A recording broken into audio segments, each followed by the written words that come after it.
मित्रों, नमस्कार।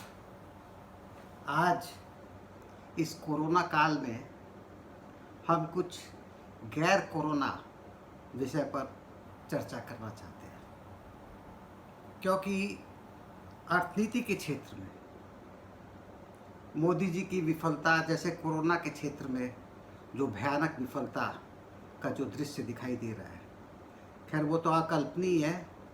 इसके लिए कभी इन्हें माफ़ नहीं किया जा सकेगा। ये अपराधी के स्तर की भूल है। इन्होंने पूरे देश को गुमराह करके डुबाया है। आगे भविष्य इतना अंधकार में दिखाई देता है कि जिसकी कल्पना नहीं की जा सकती। इसके परिणाम आर्थिक क्षेत्र में भी और भयानक होने वाले हैं। अर्थनीति का क्षेत्र मोदी की विफलताओं का एक दूसरा बड़ा क्षेत्र है, जिसकी कि कोई था मिलना मुश्किल है। आगे अभी तो कोरोना के नाम पर सब कुछ चल रहा है, लेकिन आगे जितनी बड़ी मंदी आने वाली है, यहाँ तक कि अमेरिका जैसे ने बाकायदा आधिकारिक तौर पर यह घोषित कर दिया है कि अमेरिका एक आर्थिक मंदी में फंस चुका है। भारत की क्या दशा होगी, ये तो हम पहले भी बार बार चर्चा करते रहे हैं। कॉन्ट्रैक्शन की अब बात की जाने लगी है। इसी प्रकार कोरोना के अलावा, आर्थिक विफलताओं के अलावा, एक तीसरा बड़ा क्षेत्र जो है, जिसमें हमारे मोदी जी ने अपनी विफलताओं का एक महाआख्यान रचा है, अकल्पनीय आख्यान, और वह है कूटनीति का क्षेत्र। कूटनीति के क्षेत्र में इन्होंने जिस तरह से अपने शुरुआत के पहले 5 साल सारी दुनिया में घूम घूम करके ये जिस तरह से तस्वीरें खिंचवा रहे थे, जो तफरीह कर रहे थे, आज उसके परिणाम सब सामने आ रहे हैं। वे सिर्फ घूम ही रहे थे, वे सिर्फ तस्वीरें ही खिंचा रहे थे, लेकिन अंतर्राष्ट्रीय परिस्थितियों का कोई अध्ययन करे, राष्ट्रों को वास्तव में समझे, उनके साथ अपने संबंधों के इतिहास पर गौर करे, इस ओर उनकी कोई नज़र नहीं थी। यहाँ तक कि भारत की विदेश नीति जो आज़ादी के बाद से चली आ रही है, इसकी भी इनके पास कोई समझ नहीं, और न इन्होंने ये कोशिश की कि उसे गहराई से समझे। आश्चर्यजनक रूप से इन्होंने अपने हर विदेश मंत्री को पूरी तरीके से निकम्मा घोषित कर दिया, निकम्मा बना दिया, और खुद जो है सारी दुनिया में घूमते रहे, जैसे कि विदेश या कूटनीति का क्षेत्र सिर्फ घूमने का क्षेत्र होता है। बहरहाल आज उसके जो परिणाम है कि आज भारत की विदेश नीति अपनी चरम विफलता का एक नमूना बन करके रह गई है। अभी खास तौर पर जो हमारे सामने जो तात्कालिक समस्या, नेपाल और चीन के साथ भारत के रिश्तों की समस्या, आश्चर्यजनक रूप से इसमें पतन आया है। नेपाल के साथ तो मोदी जी ने जानबूझ करके अपने संबंधों को बिगाड़ा, अपनी धौंस दिखाने के लिए। हवाई तौर पर वे एक क्षेत्रीय बड़ी शक्ति बनना चाहते थे, और इसीलिए और कुछ नहीं मिला तो 1915 में जब नेपाल का नया संविधान बना और उसमें पहली बार नेपाल को एक धर्मनिरपेक्ष राज्य घोषित किया गया, उस समय इस सरकार ने उस पर आपत्ति की, और सिर्फ आपत्ति नहीं की बल्कि अघोषित तरह से नेपाल की आर्थिक नाकेबंदी करने की भी कोशिश की। जाहिर है कि इसका जो परिणाम होना था वो आज सामने आ रहा है। एक गहरा अविश्वास नेपाल सरकार के अंदर बैठ गया, और मोदी ने अपने उन कदमों के जरिए नेपाल को जैसे कि निर्णायक रूप में चीन के पाले में ठेल दिया। एक बहुत बड़ी कूटनीतिक विफलता भारत की। और आज भी मोदी का नेपाल के प्रति रवैया, इस सरकार का नेपाल के प्रति रवैया वही बड़े भाई वाला रवैया रखना चाहते हैं। नेपाल में जो आज वहाँ के उन्होंने हाल में ये लिपू लेक और कालापानी लिपियाधारा इन इलाकों को लेकर के जो मानसरोवर के रास्ते में आते हैं, इन पर जो नेपाल ने आपत्ति की है, खास तौर पर जब कश्मीर के विभाजन के बाद भारत सरकार ने जो नक्शा जारी किया, हालांकि वो पुराना ही नक्शा था जहाँ तक नेपाल और भारत की सीमा का सवाल है, लेकिन नेपाल ने उसी समय आपत्ति की और कहा कि ये मानसरोवर जाने वाला रास्ता जो जहाँ से ये लिपिया लेक से कालापानी के इलाके से जो ले जाना चाहते हैं, हमारा ये क्षेत्र है और बिना हमसे अनुमति लिए आप इस प्रकार से कोई एक तरफा निर्णय नहीं ले सकते।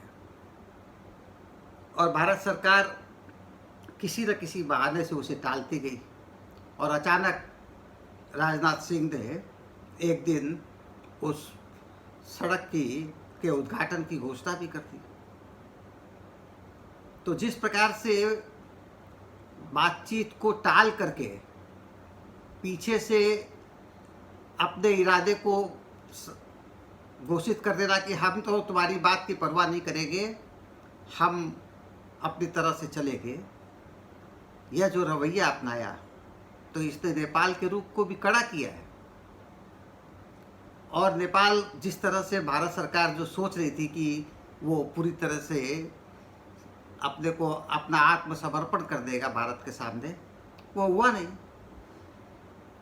क्योंकि विश्व परिस्थितियां ऐसी नहीं है। आप जिस प्रकार से ध्वस्त जमाना चाहते हैं वो जम नहीं सकता है।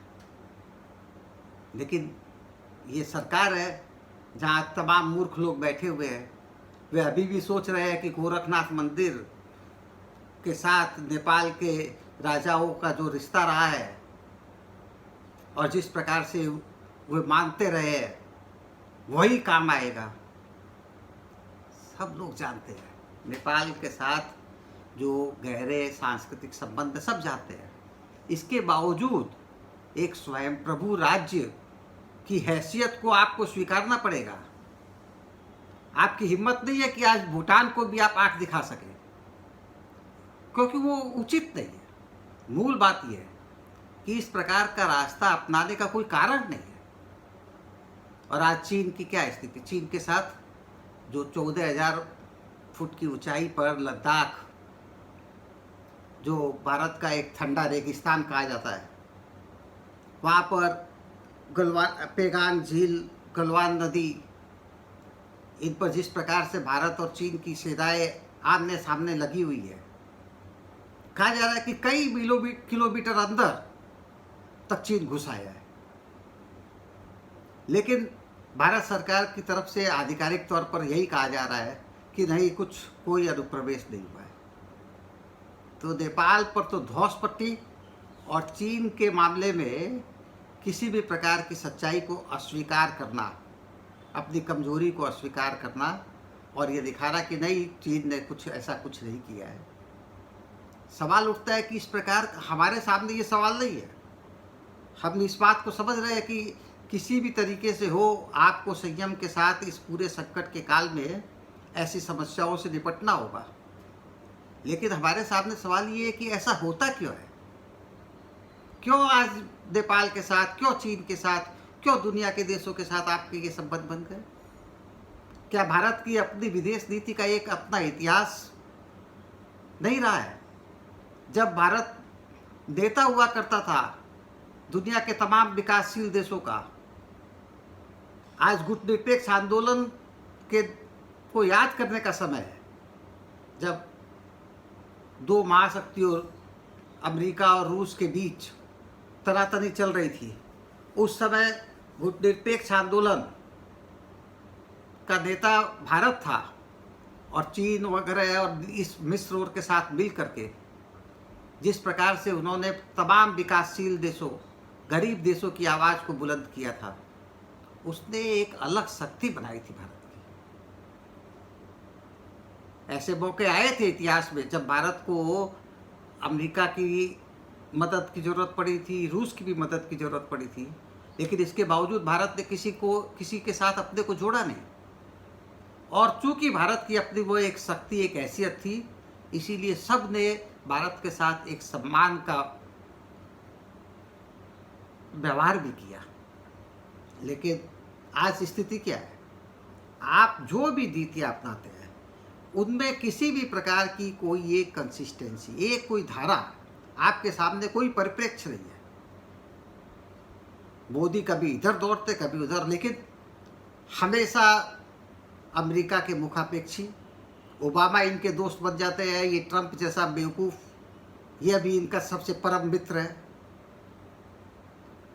और जिस समय में आज की परिस्थितियां जो है, विश्व शक्ति संतुलन धीरे धीरे बदलता जा रहा है और आपको कोई एहसास ही नहीं है।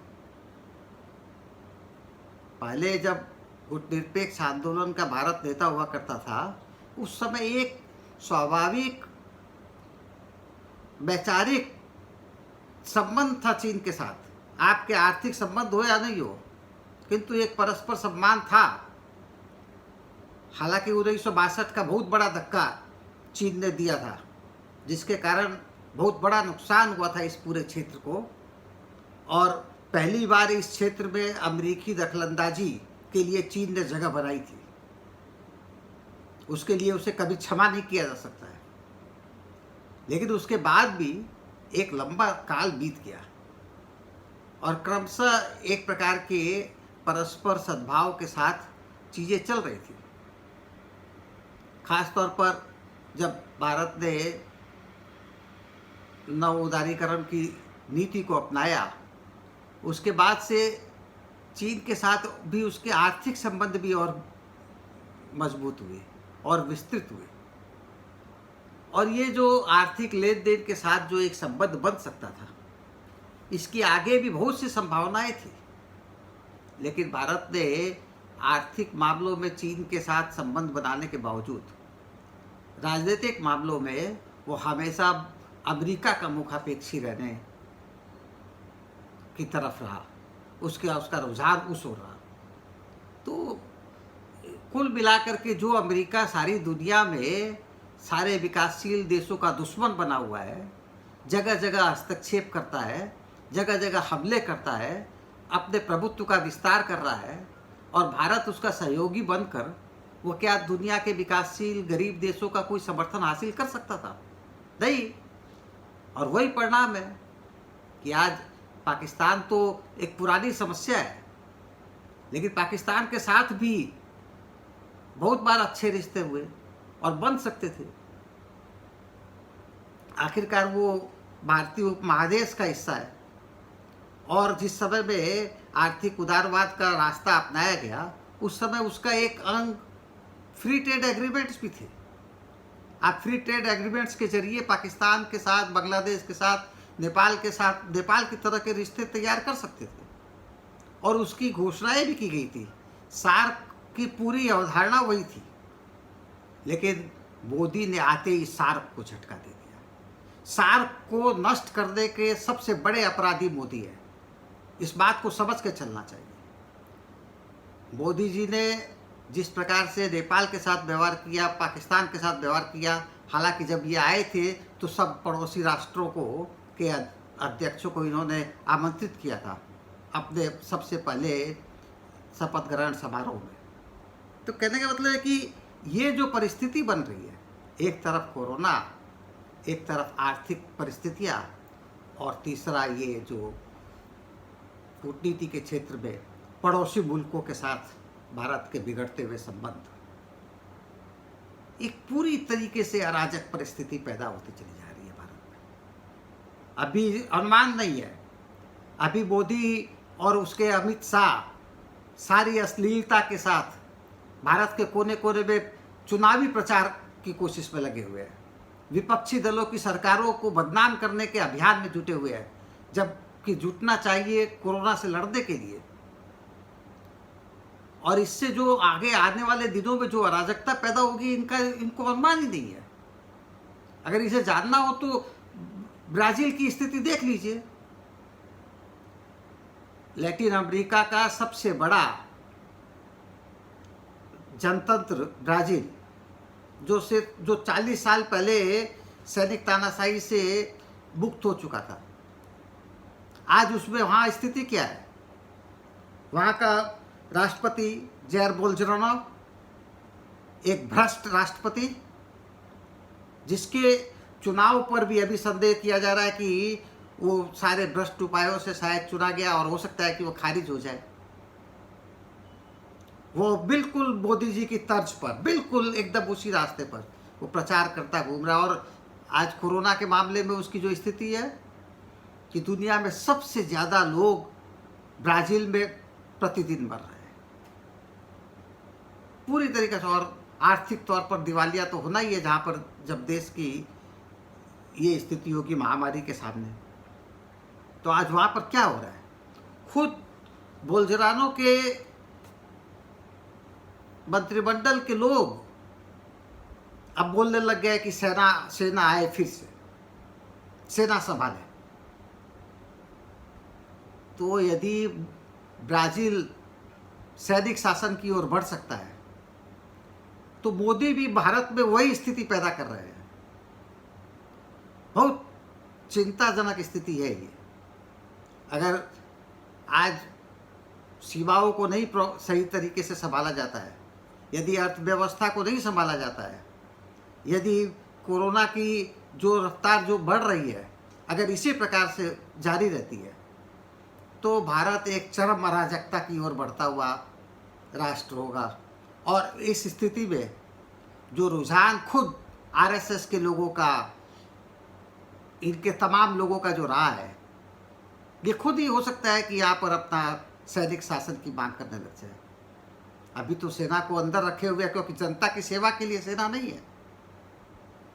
सेना जनता के दमन के लिए इस्तेमाल की जाएगी, जिसका एक उदाहरण अमेरिका में ट्रंप ने देने की कोशिश की थी। हालांकि वहाँ की रक्षा विभाग ने उससे इनकार कर दिया, ट्रंप के आदेश को मानने से। किंतु ये जो परिस्थिति है भारत में बिल्कुल उसी दिशा में बढ़ रहा है जिस दिशा में ब्राज़ील बढ़ चुका है। इसको बहुत गंभीरता से समझने की ज़रूरत है। और ऐसी स्थिति में यदि चीन के साथ, नेपाल के साथ इसी प्रकार की परिस्थितियाँ बनी रही तो और भी खतरनाक स्थिति पैदा हो जाएगी। इसे गंभीरता से समझने की ज़रूरत है। कूटनीतिक मामले में इस प्रकार का खेल नहीं चलता है। मोदी का जो पूरा रवैया है, मोदी एकदम एक बचकाने नेता की तरह सामने आया है, जैसे कोई बच्चा जिसके हाथ में कोई भी चीज़ आ जाए वो उसे खिलौने की तरह इस्तेमाल कर सकता है। बच्चे को किसी खास खिलौने की ज़रूरत नहीं होती है, वो किसी भी चीज़ को खिलौना बना सकता है। वैसे मोदी के हाथ में हर चीज़ खिलौना बन गई है। इसके सामने इनके लिए एक चीज़ों के प्रति जो एक वयस्क दृष्टिकोण, जो एक परिपक्व दृष्टिकोण होना चाहिए, वो बिल्कुल नहीं है। इनके पास कोई एक दिशा नहीं है। और उसी का परिणाम है कि आज भारत क्रमशः तमाम मामलों में नीचे की ओर जाता जा रहा है। इस बात को जितना जल्द पहचाना जाएगा, हम समझते हैं कि उतना ही अच्छा होगा। अन्यथा देरी हो जाने पर पता नहीं, फिर वही कहना पड़ेगा कि अब पछताए होत क्या, जब चिड़िया चुग गई खेत। नमस्कार।